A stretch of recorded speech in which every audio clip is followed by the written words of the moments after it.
হযরত শাহজালাল আন্তর্জাতিক বিমানবন্দরের কার্গো ভিলেজে ভয়াবহ অগ্নিকাণ্ডের পর দ্বিতীয় দিনের মতো স্বল্প পরিসরে চলছে আমদানি করা পণ্য খালাসের কাজ। সকাল থেকেই বিমানবন্দরের ৯ নম্বর গেটের সামনে তাই অপেক্ষা করছেন আমদানিকারক প্রতিনিধি ও C&F এজেন্টরা।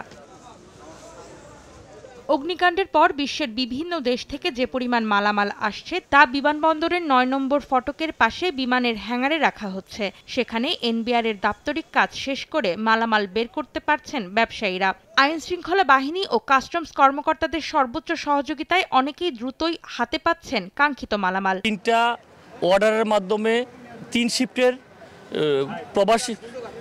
প্রবাদ শিফট, দিবা শিফট এবং নৈশ শিফটের জন্য অফিসার নিয়োগ করেছেন। তো কাস্টমস কর্তৃপক্ষ ডকুমেন্টসগুলো আমাদের অল্প পরিসরে ডকুমেন্টস আসলো, এই ডকুমেন্টসগুলো কাস্টমস কর্তৃপক্ষ তাড়াতাড়ি শুল্কায়ন করার ব্যবস্থা নিচ্ছে। 10টার সময় কাগজ জমা দিছি, মাঠে থেকে আসতে 1 থেকে 1.5 ঘন্টা লাগছে। সকালে যখন আমি কাগজটা জমা দেই সময় লাগে না, আজকে আধা ঘন্টা মতো লাগছে। Maggi hot and spicy blast, test of the nation.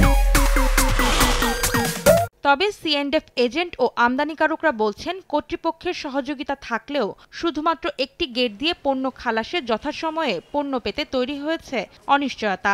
এতে ভোগান্তির শিকার হচ্ছেন অনেকেই, বিশেষ করে টিকা ও ওষুধের মতো যেসব জরুরি পণ্য তাপ নিয়ন্ত্রণের মধ্যে রাখা দরকার সেগুলো পেতেও দেরি হওয়ার কথা বলছেন C&F এজেন্টরা। কালকে পেপার প্রসেসিং করার পরে ওইখান থেকে এক্সপোর্ট বিল্ডিংয়ে আসছি, ওইখানে কাজবাজ করে এইখানে আসছি।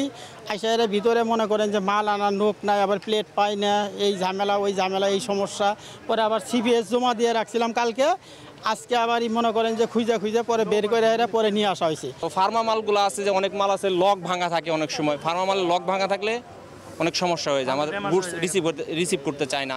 ফ্রিজিং এর কোনো ব্যবস্থা তো নাই, আমরা দিনে নেওয়ার চেষ্টা করতেছি। ব্যবসায়ীদের হিসাবে কার্গো ভিলেজে অগ্নিকাণ্ডের ঘটনায় ক্ষতি হয়েছে প্রায় 12,000 কোটি টাকার।